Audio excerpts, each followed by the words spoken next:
that a refusal to change and a refusal to adapt has actually led many civilizations to total extinction. I am Dr. Praveen Anvekar, orthopedic surgeon from Davangere.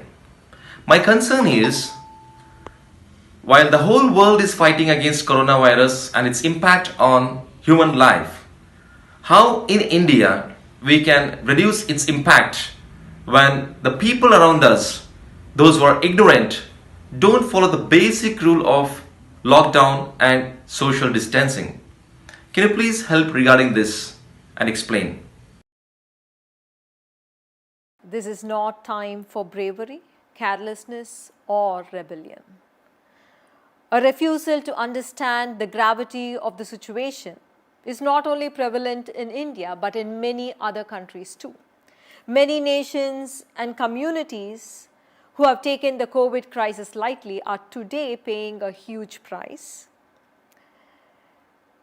Can you believe it? They are actually having to choose whom to give the ventilator and support and whom not to. We Indians are very lucky that our government woke up much before other governments did and imposed restrictions. Look at it this way. Just as when a tsunami rises, you bow down to the power of nature and you run away from it. The coronavirus is a force of nature. Bow down to it.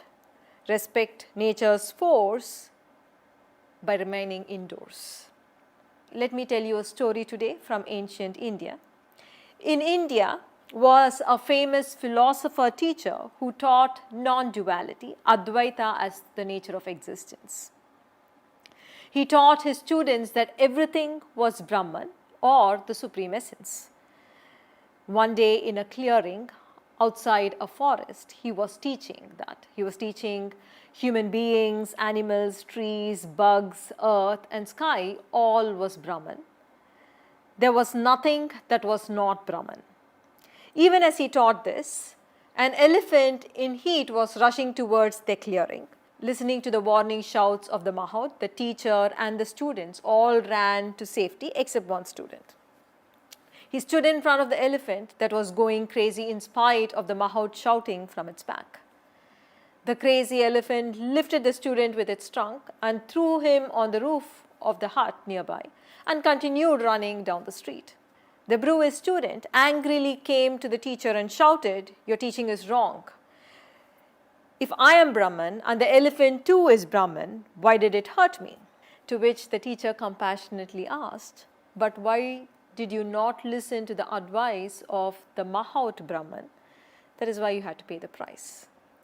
The leaders of our country, the doctors, nurses, our healthcare professionals are like the Mahout in the story asking you to make way. They are asking you to stay indoors till the danger has passed. Let us not please act like the foolish student who thought nothing would hurt him. Let us move from unawareness to awareness. Let us respect our leaders and make way for the danger to pass. Nature is kind, nature is benevolent. Nature can also be fierce. When nature is kind and benevolent, be grateful. When nature is beautiful, celebrate her splendor. When nature is fierce, bow down with respect and maintain a distance. Before I end, let me remind you that a refusal to change and a refusal to adapt has actually led many civilizations to total extinction. As a race, I'm sure we don't want to enter history. Let us be alive. Let us be current. This is a small thing. Don't make a big deal of staying indoors, please.